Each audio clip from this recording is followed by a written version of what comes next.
la phrase verbale et la phrase non verbale. Un petit rappel tout d'abord. Qu'est-ce qu'une phrase?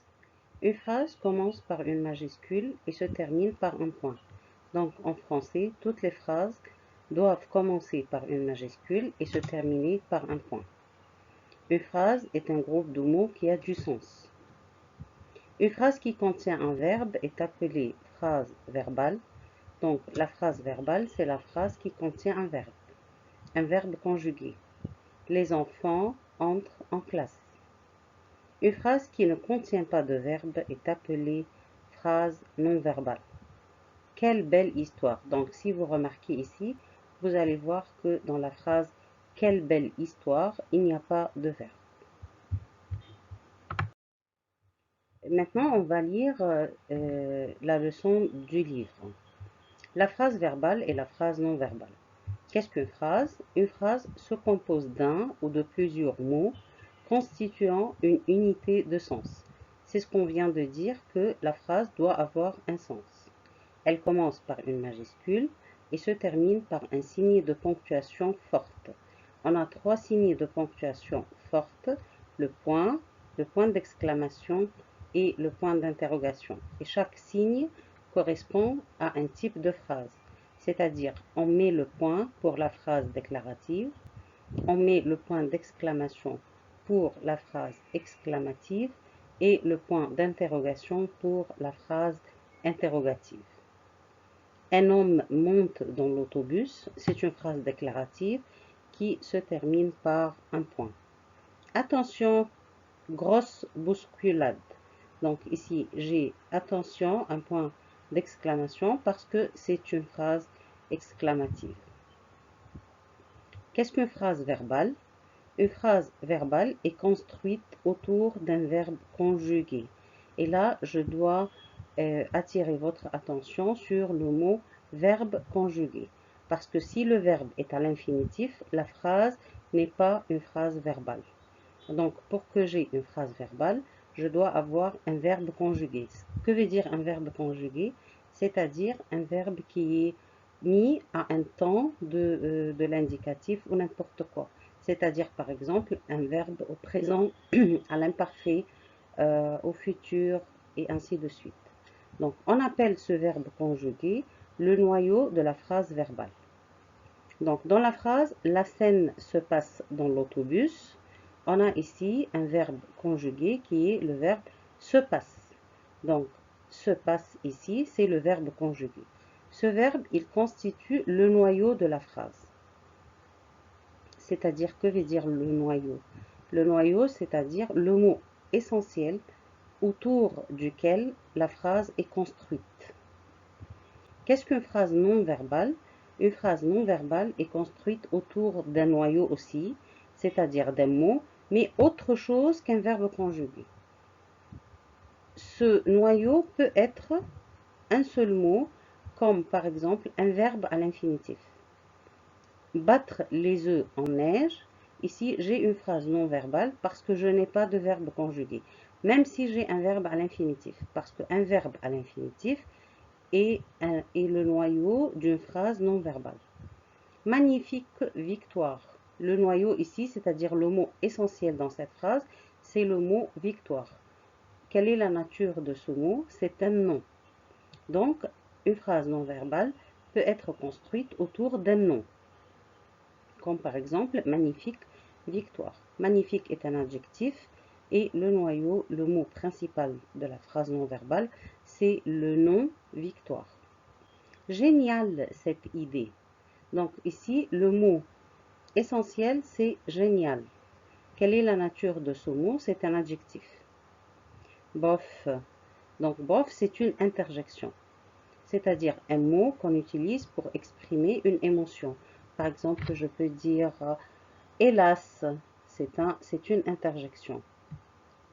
Je peux dire stop, c'est une interjection. Bien, c'est un adverbe qui constitue à lui seul une phrase non verbale. Donc, je reprends une phrase non verbale.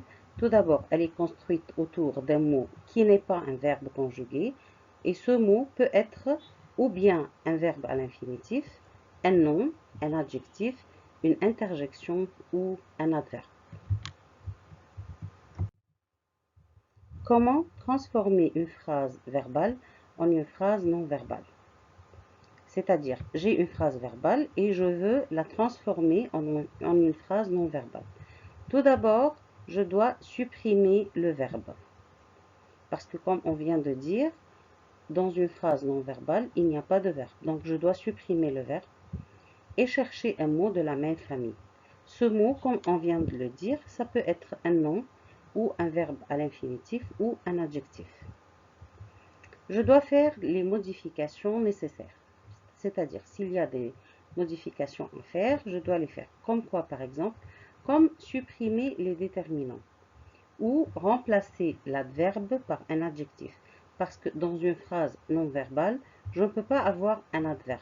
Parce que l'adverbe, il est toujours lié au verbe. Donc, je ne dois pas avoir un adverbe, mais je peux avoir un adjectif. Parce que l'adjectif est une expansion du nom, c'est-à-dire chaque nom peut avoir un adjectif, mais non pas un adverbe. Changer, parfois, on doit changer la place de l'adjectif. Si l'adjectif vient avant le nom, parfois, il faut le mettre après. On va voir des exemples. Par exemple, ce film est interdit aux moins de 12 ans. J'ai ici une phrase verbale puisque j'ai un verbe conjugué qui est le verbe être. Ce film est interdit aux moins de 12 ans. Comment transformer cette phrase verbale en une phrase non verbale? Tout d'abord, je dois supprimer le verbe être. Je vais avoir ce film interdit aux moins de 12 ans. Je supprime aussi le déterminant ce.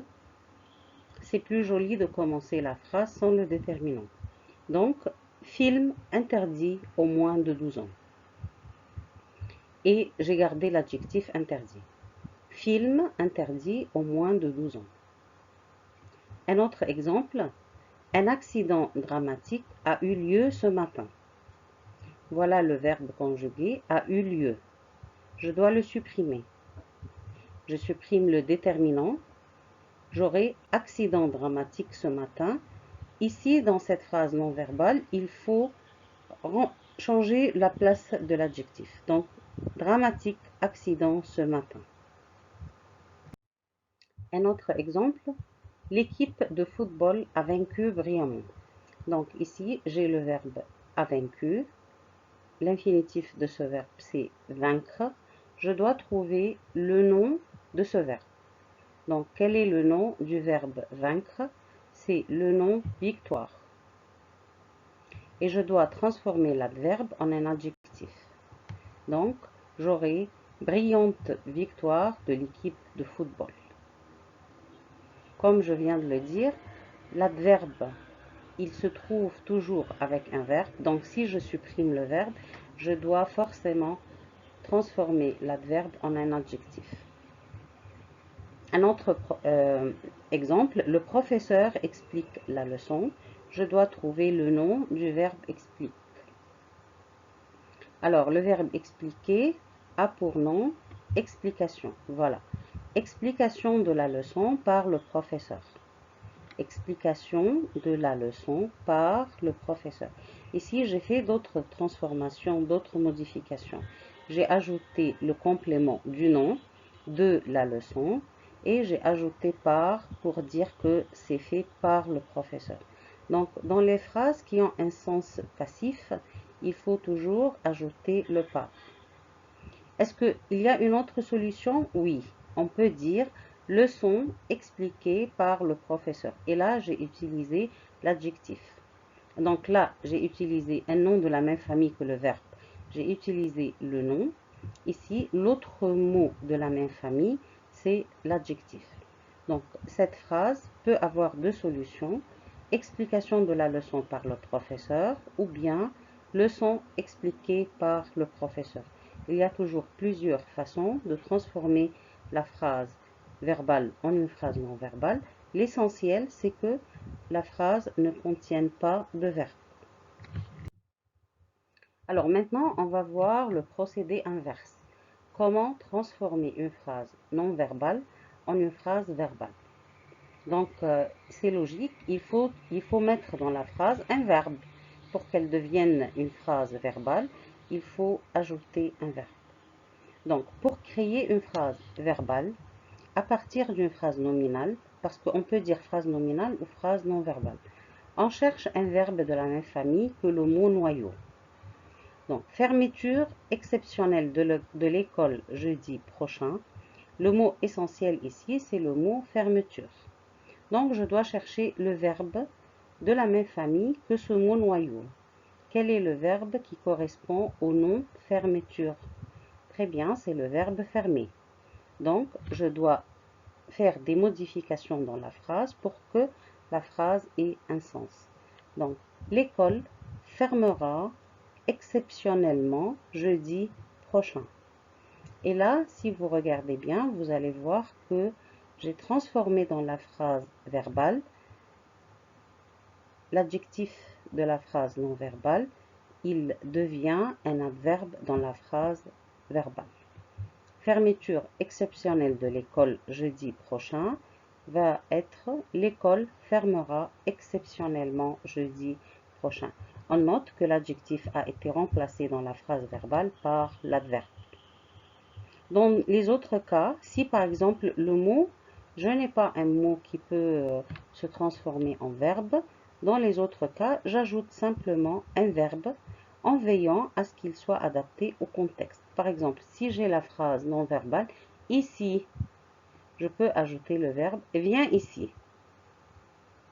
Si j'ai par exemple attention travaux, attention il y a des travaux. Donc je peux ajouter de chez moi un verbe à condition que ce verbe soit adapté au sens de la phrase.